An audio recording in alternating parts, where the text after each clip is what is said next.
정함이 없는 마음의 정함을 품으라. 마음의 정함을 품으라는 말씀을 가지고 하나님 말씀을 드리려고 합니다. 하나님은 창조주시고 또 전능하신 분이시고 능치 못함이 없는 분이다. 이게 우리 신앙 고백이죠. 우리 신앙 고백이 그렇죠. 하나님은 전지하시고 전능하시고 능치 못함이 없으시고 또 창조주시고, 이게 우리의 신앙 고백이에요. 성경에는 오늘 여기 태초가 나오죠. 태초에 나와 있는데 태초라는 말이 한 4번 나와요. 오늘 창세기 1장에 태초가 나오죠.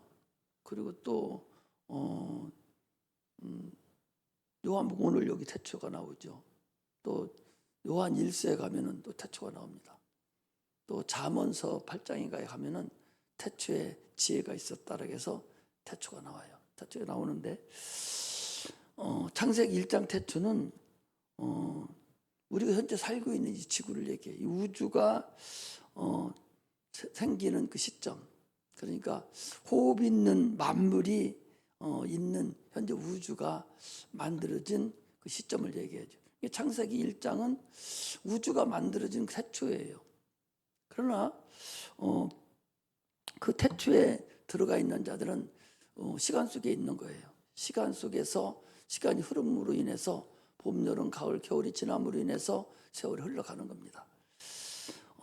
사람은 호흡이 있죠. 호흡이 있어서 출생도 있고 죽음도 맛보는 겁니다. 어떻게 보면 출생도 맛보는 것이고 죽음도 맛보는 것이죠. 이것이 이 세상에 있는 근본입니다. 그러나 요한복음의 지금 오늘 본문의 태초는 이런 모든 피조물을 만들기 그 이전에, 인간을 포함해서 모든 피조물들이 만들기 이전에 그 태초를 얘기하는데 이것을 영원전이다 그렇게 얘기해요. 영원전의 태초. 이번에 우리가 이제 하나님의 그 조감들을 이제 우리가 만들면서 여러 가지를 이제 생각을 해요. 영원 이전도 이렇게 우리가 볼 수 있어야 되죠. 그래서 모세는 과거를 봤죠. 모세가 시내산에 올라가서 하나님이 태초에 천지 창조하는 과거를 다 봤어요. 그 본 것이 모세 오경입니다. 그러니까 영안이 열려서 과거에 하나님이 창조하시는 모든 사건을 다 본 거예요, 모세가. 그리고 그래서 사람이 죄를 진 걸 보고 소망이 없는 것을 보고 죄 때문에 죽게 된 것을 본 것이, 그게 이제 모세가 본 거예요. 그게 모세 오경입니다. 그런데 선지자들도 영안이 열려서 모세가 본 그 상태와 똑같이 선지자들은 영안이 열려서 미래를 본 거예요. 미래를 보니까 하나님이 우리를 사랑하셔서 그냥 죽음에 놓지 아니하시고 메시아를 보내서 우리를 구원한다는 것을 이 선지자들이 봤어요. 그러므로 인해서 모세가 영안으로 본 과거하고 선지자들이 본 그 미래가 예언을 했는데 그것이 예수 그리스도가 와서 그 일을 다 이뤘거든요. 그러므로 모세가 본 과거나 선지자들이 본 미래나 이것이 다 일치하는 거예요. 무슨 얘기 아시겠죠? 이게 성경의 근본입니다. 그런데 그걸 하나를 더 넘어가서 모세는 과거에 이 현재 태초에 이 물질계를 만드는 그 태초만을 봤는데 그 선지자들은 그보다 더 먼 것을 봤어요. 그 먼 것이 뭐냐? 영원전, 지금 여기 오늘 얘기하는 태초, 이 영원전 것을 선지자들은 본 거예요. 선지자들은 보고 그것이 선지자들 보고 에스겔이라든지 다니엘이라든지 또 이사야라든지 이런 사람들은, 이런 선지자들은 모세가 본 태초 과거 이전 것까지 영원까지 본 자들은 이게 또 이 선지자들이 봤습니다. 그리고 그들이 또 본 것은 영원한 그 이후, 영원전, 영원히 있는 그 나라를 이 선지자들도 봤습니다. 이것이 본 것이 성경의 그대로 나열이 돼 있는데 그 주님이 그걸 다 말씀을 하시고 그걸 다 이루시고 앞으로 이루어질 것까지 말씀하신 것이 이게 성경의 근본입니다. 이것이 맞지 않으면 이거 안 되는 거예요. 과거에 여러분 생각해, 모세는 창세기, 출애굽기, 레위기, 민수기, 신명기, 모경을 졌잖아요. 그런데 이 신명기에 가면은 모세는 이미 죽었어요. 죽은 이후의 것도 적어놨다고. 거기에 죽은 것을 적어놓은 거예요. 그것은 자기가 다 보고 죽을 것까지 적어놓고 그러고서 죽은 것을 우리가 알 수가 있어요. 그러니까 선지자들이 본 미래나 모세가 본 영안열도 과거를 본 거나 이것이 다 맞아가지고 이것이 예수 그리스도가 이 땅에 오셔서 그대로 이뤄놓으신 것, 이것이 딱 맞거든요. 그러면 과거, 현재, 미래가 너무나도 잘 맞기 때문에 성경에 틀림없는 오차가 없는 하나님의 말씀이라는 것을 우리가 알 수가 있습니다. 이게 안 맞아 돌아가면 성경은 그냥 하나의 신화에 불과하고 아무 의미가 없어요. 모세는 그랬잖아요. 모세도 과거를 보면서도 선악과를 먹음으로써 인간이 죽게 되었어요. 영원히 죽게 된 거예요. 그러나 모세가 여인의 후손이 나와서 뱀의 후손과 싸워서 무릎을 깰 것이고 머리를 꽂을 것이다 라고 요한복음 창세기 3장 16절에 말씀하셨거든요. 그것을 다시 선지자들이 와가지고 그 일을 다시 말씀을 해주시고, 그리고 예수님이 이 땅에 오셔서 마귀를 멸하고 그리고 하늘에 들어가셔서 성령을 주시는 것까지 그게 다 사박자가 다 맞고, 더 깊이 얘기하면 육박자예요. 말하자면 영혼 전거하고 영혼 앞으로 되어질 영혼 후거하고 이것이 같이 맞아 들어가는 거죠. 이것이 참으로 성경을 보면 볼수록 참으로 우리가 뭐라고 신묘망측해서 뭐라고 말할 수 없는 그런 엄청난 그런 은혜를 우리가 받을 수가 있습니다. 성경을 대충 알고 그냥 종교 생활을 하려고 대충 알고 보니까 그냥 섭섭하게 대문되고 말하면 말고 지옥 가면 말고 천국 가면 좋고 이런 식의 신앙생활을 하게 되는 거예요. 그러니까 얼마나 어리석습니까? 아니 중앙대학 교수 도울이라는 그 사람은 지금도 무슨 도마복음 찾고 그 분수 떨고 돌아다니면서 예수님을 갖다가 저 공자나 맹자에다 비교해가지고 그런 소리를 하고 앉아있어요. 그거 먹고 사는 거예요. 그 사람이 신학 박사예요. 신학교를 나왔다니까. 신학 박사다니까. 그거 나오면 뭐해? 저거 하나 구원도 못하는 그런 등신 같은 것이. 이게 오늘날 돌아다니는 많은 하나님의 복음들입니다. 얼마나 세상에 지금 복음이 많이 난잡하게 다니는지 몰라요. 이런 모든 복음을 AI가 딱 집합시켜서 그거를만 계속적으로 틀어낸다면 앞으로 세상은 암담합니다. 앞으로 세상은 진짜 복음이 없어져 버리고 가짜 복음만 성하는 때가 곧 돌아와요. 그러므로 우리는 신앙을 참으로 올바로 지금 알지 않으면 나중에 참으로 어려움을 당할 거다라는 것을 알 수가 있습니다. 그리고 이번에는 추석 연휴 성회를 하면서도 말씀에 많이 치중을 합니다. 하루 종일 공부할 거예요. 왜냐하면 분량이 많아가지고 그것을 빨리빨리 알아듣고 가지 않으면 한 일, 2다 하다 말아버릴 수가 있어요. 그렇게 하면 무슨 의미가 있겠어요? 머리만 시작했다가 말아버리면 무슨 의미가 있어요? 끝까지 알아야죠.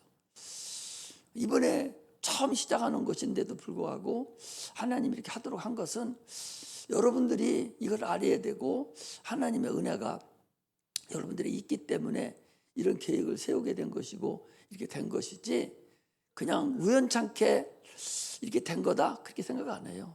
하나님의 일은 언제나 하나님의 계획에 의해서 때가 참으로 지금 이루어지는 것들이지 그것이 갑자기 어느 날 이루어진 것이 아니라는 거죠. 우리의 육체의 삶은 여러분, 육체의 삶은 그림자예요. 보이지 않는 영적 존재, 영적 세계에 대한 그림자예요. 다만 그러면서도 또 실상이에요. 예표고 그림자이면서도 또 육체가 우리가 가지고 있기 때문에 실상입니다. 그런 게 헷갈리는 거예요. 어제도 우리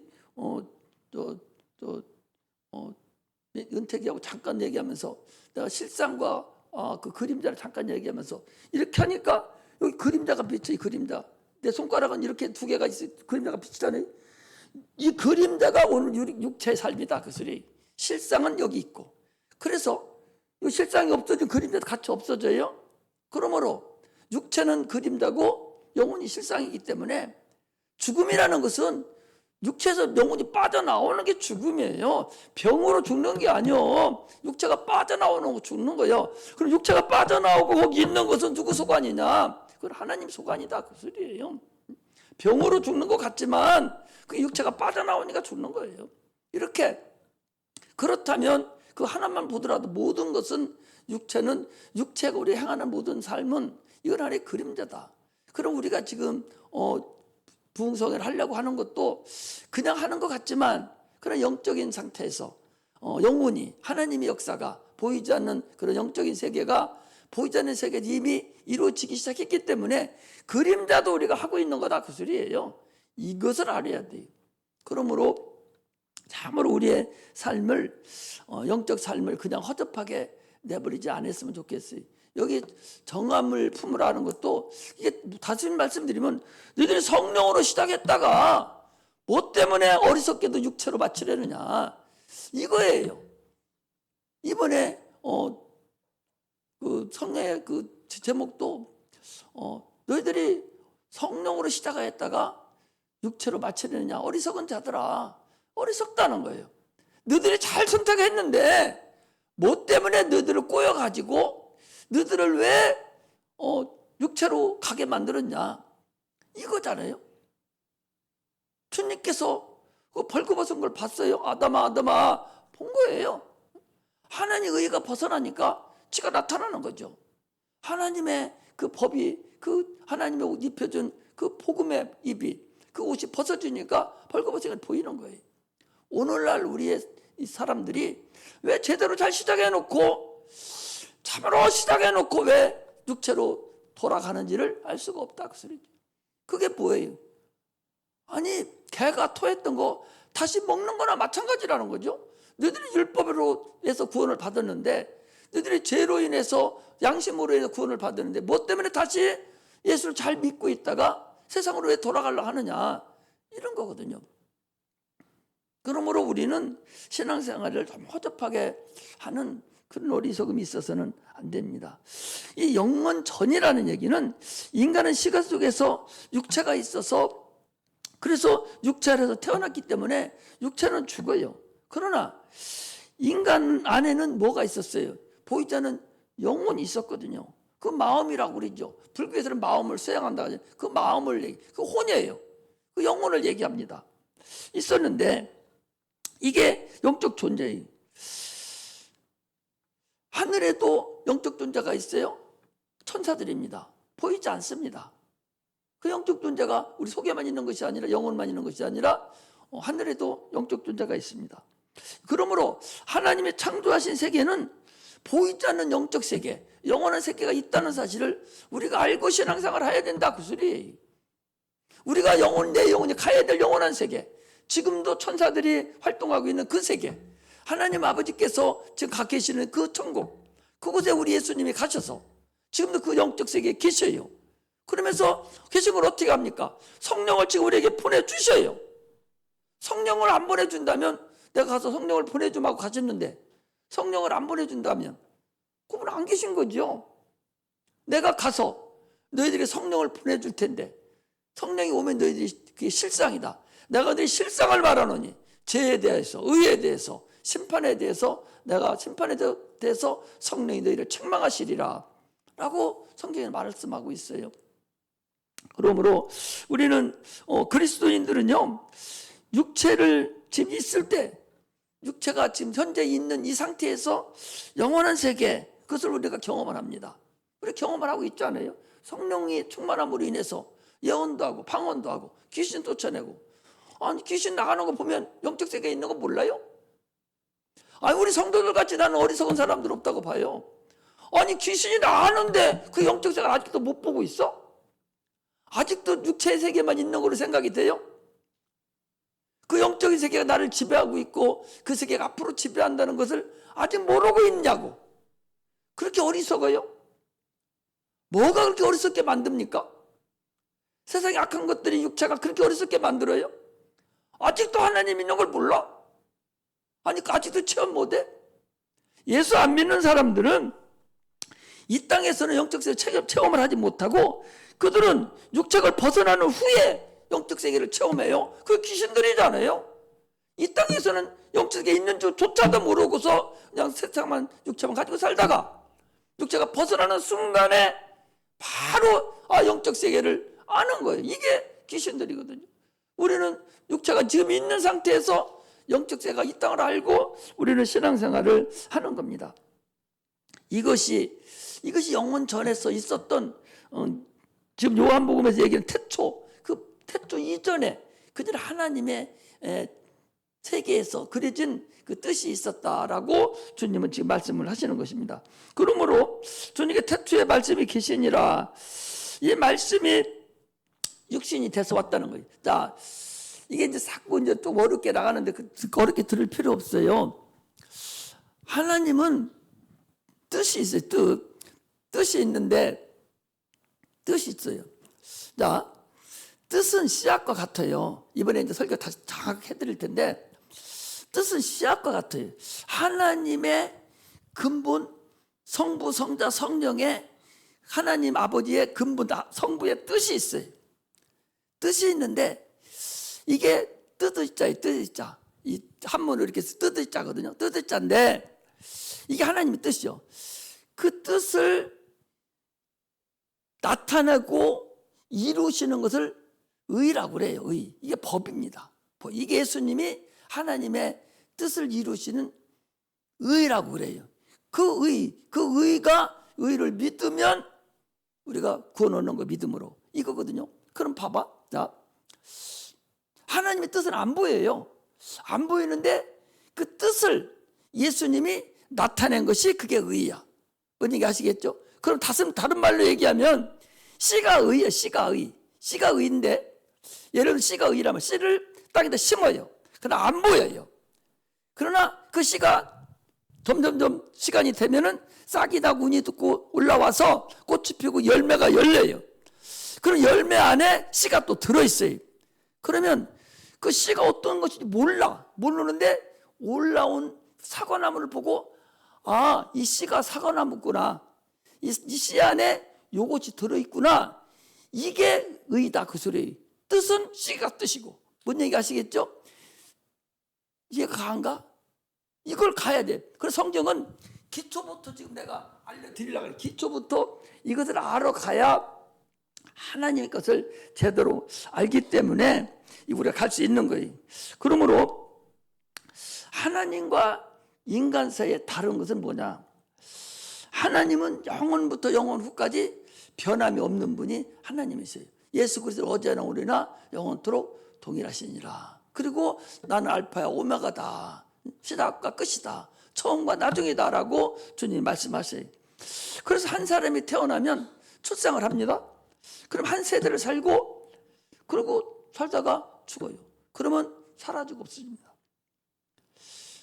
그러나 하나님은 변함이 없기 때문에 영원토록 계속 똑같이 존재해요. 사람은 한 사람이 태어나고 한 세상을 한 세대를 살아가요. 80년을 살든 30년을 살든 100년을 살든 세대를 살고 딱 죽으면 없어져 버려요. 사라집니다. 기억에서 사라져 버려요. 사람들 기억에서 사라지고 없어져 버려요. 그러나 아브라함도 없어졌고 다윗도 다 없어졌잖아요. 사람은 육체가 있어서 한 세상 살다 없어져요. 그러나 하나님은 영원하신 분이기 때문에 그분이 영원히 살아계신 분이에요. 그래 인간만 낳다 죽고 하는 것이지 하나님은 계속적으로 같이 계세요. 그러니까 4천년 6천년 전 만년 전에 먹으면 죽으리라 하신 그 말씀은 주님은 지금 그때나 지금이나 영적인 말씀이기 때문에 이 시간이 없어요. 그때나 지금이나 똑같이 그 현재 아와이 사는 사람들에게 똑같은 말씀이 주어진 거다 그 소리예요. 인간만 새롭게 지가 온 것이지 하나님은 동일하다 그 소리입니다. 이게 시간 속에 들어가는 우리 인간들을 얘기하는 것이고, 하나님은 영원하기 때문에 영원전에 하신 말씀이 지금도 뭘로? 성령에 의해서 그걸 갖다 쓰고 그대로 내가 체험하고 그대로 경험하는 것이 우리의 신앙이다. 할렐루야. 이것이 참으로 우리가 잘 알아가면 좋겠어요. 그래서 영원조부터 하나님 변함없는 그 하나님께서 우리에게 오셨어요. 어떻게 오셨냐? 말씀으로 이 땅에 오셨어요. 말씀이 이 땅에 오셨는데 그 말씀이 누구예요? 말씀이 육신으로 이 땅에 오신 분이 우리 주님이셔요. 하나님 말씀을 듣게 하려고, 하나님 말씀을 알게 하려고 이 땅에 오신 분. 어떻게 오셨어요? 이 땅에 육신으로 오셔서 이적과 표적을 통해서 우리에게 하나님이 살아계심을 보여주고 알려줬다, 그런 얘기입니다. 우리 신앙생활이 뭐예요? 우리는 신앙생활을 잘 몰라요, 사람들이. 신앙생활은 내 영혼을 위해서 영생을 얻는 거예요. 이게 신앙생활이에요. 그러니 영혼이 있음을 모르고서 신앙생활하는 것은 가짜배기 아니냐 말이요. 영혼이 있음을 모르고서 신앙생활 한다면 그 사람은 지금 무엇을 위해 신앙생활 하는 거예요? 육체를 위해 신앙생활 하는 거 아니에요? 신앙생활은 영생을 얻기 위한 것이라니까. 뭐가 영생을 얻냐? 영혼이 영생을 얻는 거라니까. 근데 영혼이 있는 줄 모르고서 어떻게 영생을 얻어? 답답하지 않아요? 많은 설교가 수없이 이렇게 퍼지는데 영생이라고 그러고 천국 간다고 그러는데, 아니 뭐가 가는 건 알려줘야 할 거 아니야. 뭐가 간다고. 응? 네가 멀쩡하게 있지만 네 속에 영혼이 있어서 육체는 흙으로 가지만 그거 보이지 않는 그게 천국 간다. 그게 가려면 죽었으니까 살아나가지고 주님의 진리의 말씀을 먹고 네가 예수 피로 구원을 받아서 그래야 네가 천국 가지 않느냐. 이게 기본적인 것을 가르쳐 줘야 되는데 이것도 없으니까 열심히 신앙생활 했는데 코로나 걸려가지고 나보고 이제 신앙생활 안 한다고. 이게 말이나 되는 거예요? 무엇을 열심히 믿은 거예요? 그동안에 무엇을 믿었냐 그 소리. 그래서 오죽했으면 우리 주님께서 요한복음 17장 3절에 영생은 유일하신 참 하나님과 그가 보내신 자 곧 예수 그리스도를 아는 거라고 그랬어요. 근데 베드로후서 1장 2절 한번 찾아보겠습니다.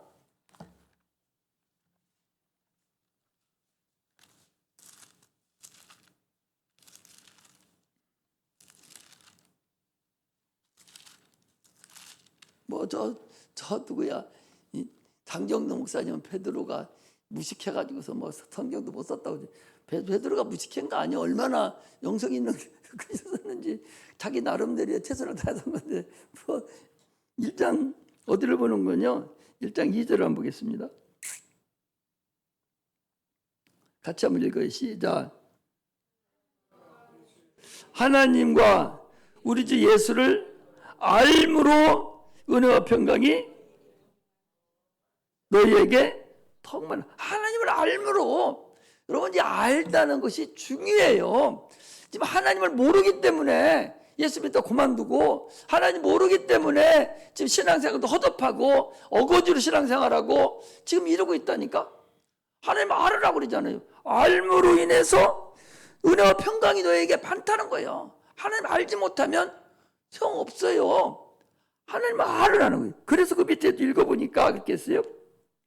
그의 신기한 능력으로 생명과 경건에 속한 모든 것을 우리에게 주셨으니 이는 자기 영광과 덕으로 우리를 부르신 자들을 알므로, 또 아니 알므로 말미암으니라. 이로써 그 보배롭고 지극히 큰 약속을 우리에게 주사 이 약속으로 말미암아 너희로 정욕을 인하여 세상에서 썩어질 것을 피하여 신의 성품에 참여하는 자가 되게 하려 하셨으니, 신의 성품에 참여하게 하려는 거예요. 우리가 예수 그리스도가 이 땅에 오신 것은 예수님의 성품에, 신의 성품, 하나님의 성품에 참여하려야 되는데, 이거 하려고 주님이 오셨는데 신의 성품에 참여하려고 보니까 너희 안에 이 마음을 품으라. 곧 그리스도 예수의 마음이니 신의 성품을 알아야 할 거 아니에요?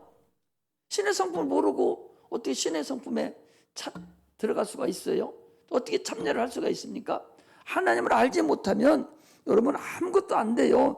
하나님의 자녀가 되는 것은 신의 성품에 동참하는 겁니다. 그런데 신의 성품에 동참하는 육체가 아는 게 아니에요.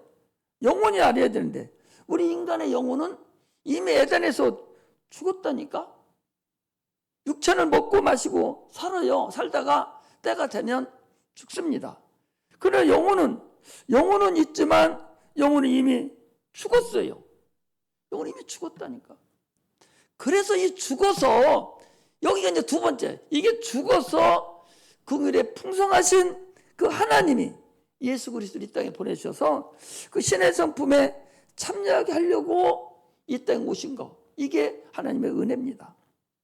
그러므로 우리 예수 그리스도를 말미암지 않고는 누구도 천국에 갈 수도 없을 뿐만 아니라 신의 성품에 참여할 수도 없어요. 침례를 받음으로 그분의 성품에, 그분의 마음을 품을 수 있는 그런 은혜가 있어진다는 사실을 알아야 됩니다. 그럼 신의 성품이 뭐예요? 예수님의 마음이 뭡니까? 신의 성품이라는 것은 하나님의 죄를 결코 용서하지 않는다는 거예요. 죄하고는 하나님하고는 아주 상극이기 때문에 죄는 절대적으로 용서하지 않습니다.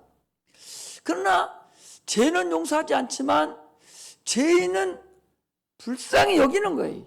그래서 죄인하고 죄하고 분리시키는 것, 이것이 바로 예수님이 우리에게 오셔서 하신 일입니다.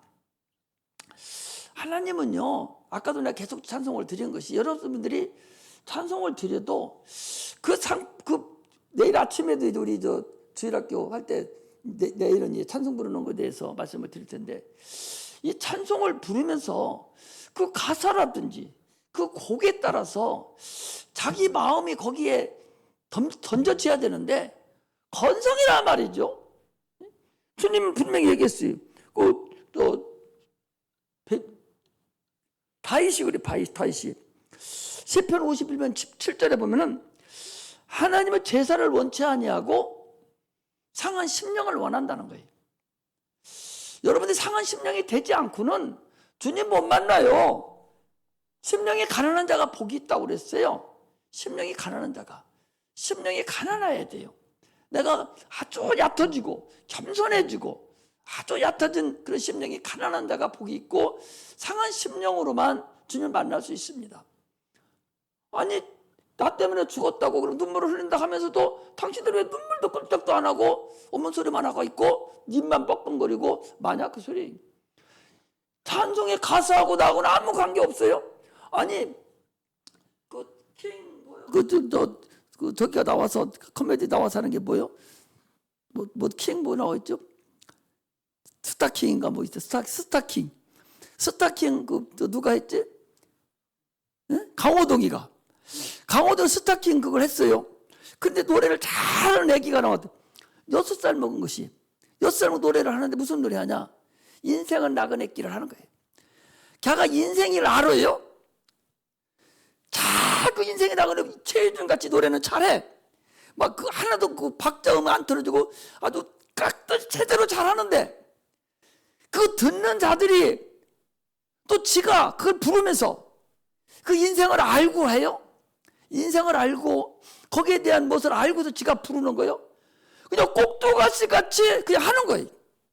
우리 찬양을 여러분들이 우리가 그렇게 한다, 그 소리예요. 그 인생을 나그네, 그 최준이가 나이가 먹어서 인생을 알아서 이게 참으로 인생이라는 것이 별거 아니구나, 이거 아브라함 같이 나그네 사는 것이구나, 이런 의미에서 걔가 부르질 않았겠지만, 그럼 어떻든 그런 의미거든요. 그러면은 그런 의미로서 그 사람은 그걸 부르니까 많은 사람들이 마음에 감동을 받고, 그냥 막 그거 듣고서 울고 막 환장하려고 미쳐버리잖아요.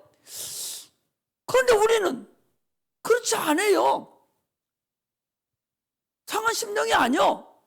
그 찬송하고 하는 거하고 나하고는 아무 관계없고, 그냥 곡조만 안 틀리려고 그러고 어떻게 가사만 안 틀리려고 막 묻던 애를만 쓰고 있지, 가사하고 아무 관계가 없다니까. 그 찬송 5절까지 있는 찬송에서 어떤 곡이 어떤 단어가 나에게 딱 와닿는 게 있거든요. 근데 그게 와닿는 게 하나도 없는 거예요.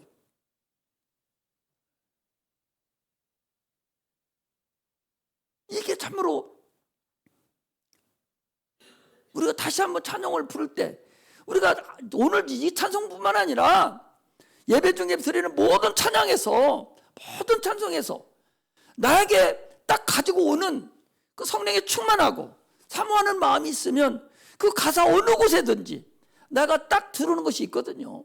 그 찬송만 그 가사만 나오만 해도 그 사랑, 나는 거기에 딱 85장이에요. 그게 95장이요.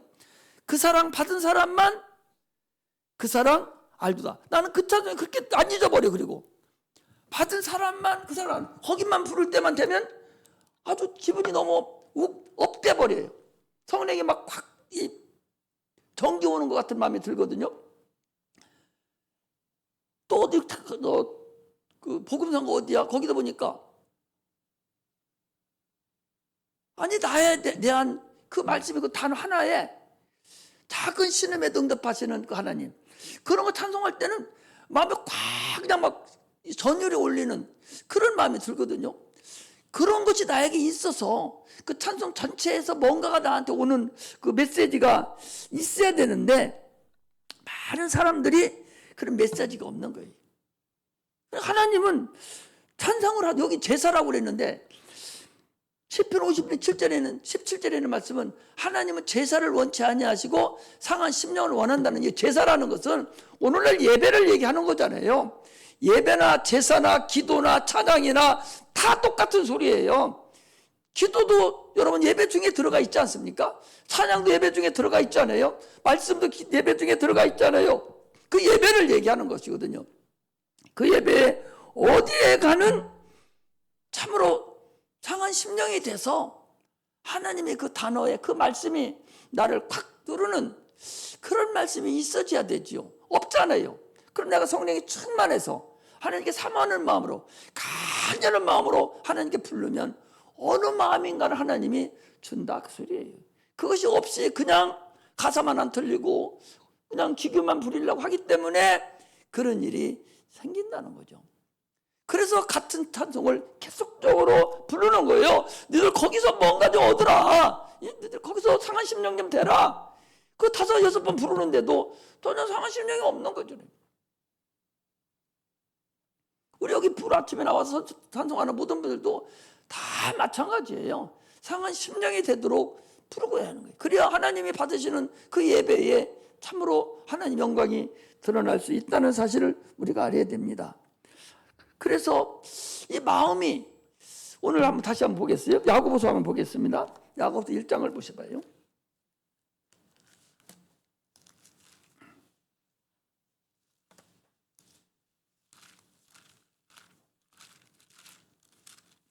(1장) 5절부터 보겠습니다.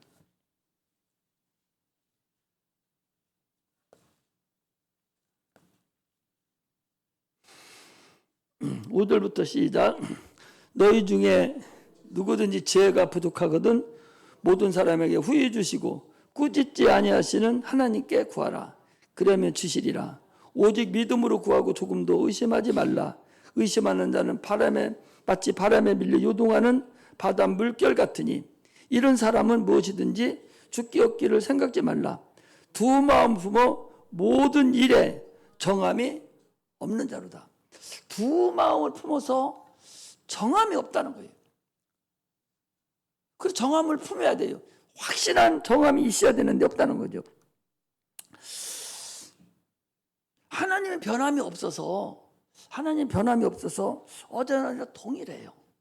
그런데 인간은 육체가 있어서 환경에 따라서 시간에 따라서 수시로 요동을 칩니다. 그러므로 영혼의 은혜 받은 자들은 여러분 깊은 파도를 치고 저 물이 있잖아요. 저 물이 바람에 따라서 출렁출렁해요. 거기도 나와잖아요. 마치 바람에 밀려 요동하는 바람 물결 같다는 거예요. 누가 정함이 없는 자가 그렇다는 거예요. 정함이 없는 자는 그 마음이 바닷물결 같다는 거예요. 바닷물결이 어때요? 항상 출렁출렁에다가 바람 세게 불으면 이제는 사나운 무서운 도끼가 돼가지고 난리치잖아요. 우리 인간의 마음이, 육체가 그렇다는 거예요. 그러나 바닷물결은 그렇게 요동하고 환경에 따라서 물결이 요동하지만, 그러나 여러분 바닷속은 어때요? 저 밑에 심야 그 바닷속은 여러분 출렁거리지 않아요. 아무리 밖에서 그 난리쳐도 저 100m, 1000m 밑에 1km, 2km 밑에 있는 물은 꿈쩍도 않고 있다고. 겉에만 그런다고. 이것을 주님은 우리에게 얘기하는 거예요. 우리는 육체가 있어서 참으로 세상 환경과 환란에 따라서 참으로 너무로 많이 움직여요. 내가 여러분들을 볼 때도 참으로 바람에 나는 그 요동치는 것 같이 세상 환경과 세상 물결과 세상 풍습에 따라서 그냥 이리 물걸 저리 물 끼치고 그래요. 그러나 은혜 받은 심령은 그렇지 않다는 걸 알아야 돼요. 히브리서 6장 17절에 보면 이렇게 돼 있어요.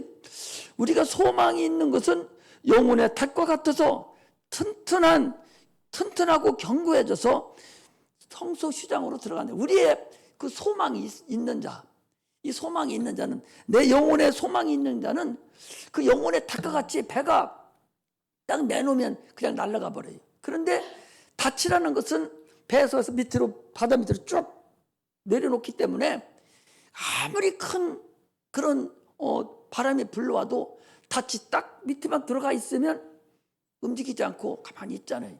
그것이 이렇게 탁과 같아야 된다는 거예요. 바다 깊은 물속에 잠겨있는 그 탁과 같아서 참으로 우리 소망이 있어야 된다는 거죠.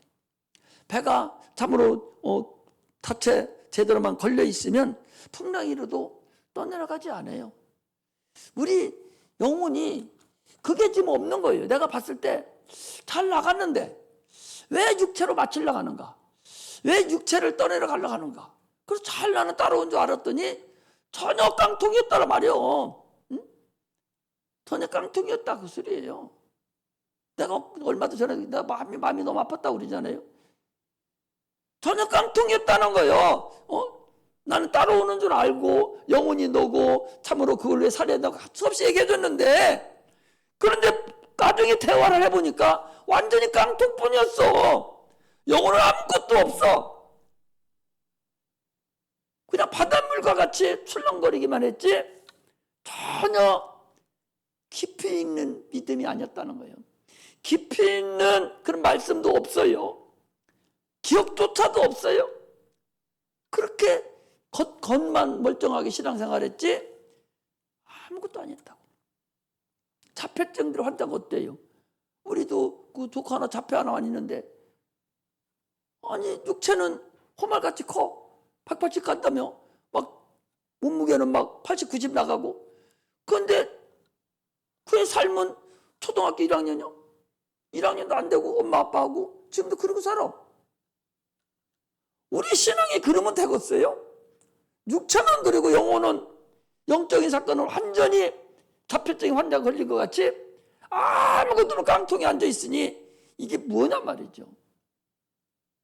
나는 그래서 이번에 하나님께서 그래서 그렇게 다시 해주시는지는 모르겠지만 일단은 준비를 하고 있어요. 여러분들이 얼마나 알아듣고 여기에 하나님을 내가 진짜로 알아야 되겠다. 내가 영혼에 다 소망을 내가 가지고 닻을 치대로 내가 내려야 되겠다 하는 그런 마음으로 참여해 준다면 참으로 머리 좋은 분들이니까 세상 공부도 잘하니까 잘 알아들 것 같아요. 그런데 못 알아듣는 데는 어떻게 해요? 아니 저 기가 막혀가지고, 아니 봐봐, 수학에 3 더하기 1은 얼마냐? 3 더하기 1은 얼마예요? 4잖아요. 그럼 제목을 뭐래? 아래 숫자를 읽어보시고 답을 정하시오. 이렇게 했을 거예요. 그런데 아래 숫자를 읽고 답을 정하라는 소리를, 뭔 소리인가를 모르면 그 답이 나와? 답이 나와? 영어도 문장이 쭉 왔어요. 그 위에 뭐라고 이걸 해석하라든지 거기도 뭐 무슨 문제를 찾으라든지 그 문제 제목이 있을 거 아니요? 문제가 있을 거 아니요? 그 문제를 이해를 못하니 무엇을 하냔 말이요. 지금 우리 애들이 다 그래요. 수학을 내면 수학 할 줄 알아. 할 줄 아는데 뭐 하라는 소리를 모른다니까. 얼마나 폭포하냔 말이요. 그래서 국어도 해야 되고 말귀를 알아들어야 된다니까. 우리 신앙도 똑같아. 그런 분들하고 내가 앉아놓고 지금 이거 하고 있는 것 같아. 나 답답하다니까. 아니 문장을 써놨으면 거기서 아래 있고 이걸 해석하라 하든지 아니면 거기서 무엇을 찾으라든지 이런 게 거기 제목에 나와 있을 거 아니야. 문제에 나왔을 거란 말이야. 예시는 놔도 문제가 나왔을 거 아니야. 그게 뭐라는 걸 알아야 답을 쓰는데 그 자체를 모르는 거예요. 그 자체를 한글로 써줘도 모른단 말이에요. 그걸 영어로 써 말할 것도 없고. 그러니까 어떻게 알아요? 수학도 그러고 영어 다 마찬가지니 문제를 몰라. 문제를 요즘 애들이 문제를 모른다니까. 그래서 어떻게 할까? 문제를 모르. 문제를 알아야 할 거 아니요. 책을 읽으라 해도 죽어도 책 안 읽어. 날마다 놀기만 원하고 시간만 나면 핸드폰만 가지고서 그냥 죽으라고 카톡만 하고 분수만 떨지. 카톡 하는 거 보면은 마침반도 하나도 안 맞고 다 지 맘대로 말 만들어가지고 그냥 쓰는 거예요. 우리 설교가 나가도 무슨 소린가를 못 알아들으니까 얼마나 어리석은지 몰라요. 기본을 모르니까. 기본을 알아야 되는데. 그래서 학교 다니는 것도 초등학교 6학년 다니고 중학교 다니고 고등학교 다니고 대학교 다니고 이렇게 다녀야 정상적으로 알아가고 정상 국민이 되지. 그거 다 월반 해버리면 공부 좀 잘했을지는 몰라도 세상을 몰라. 이 세상 사회생활을 못한다니까. 몰라서 사회생활을 못하는 거예요.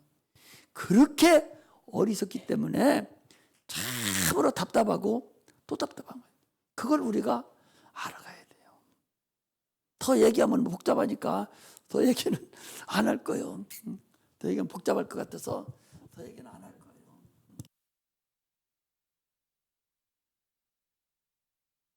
복잡할 것 같아서 얘기는 내가 하지 않습니다.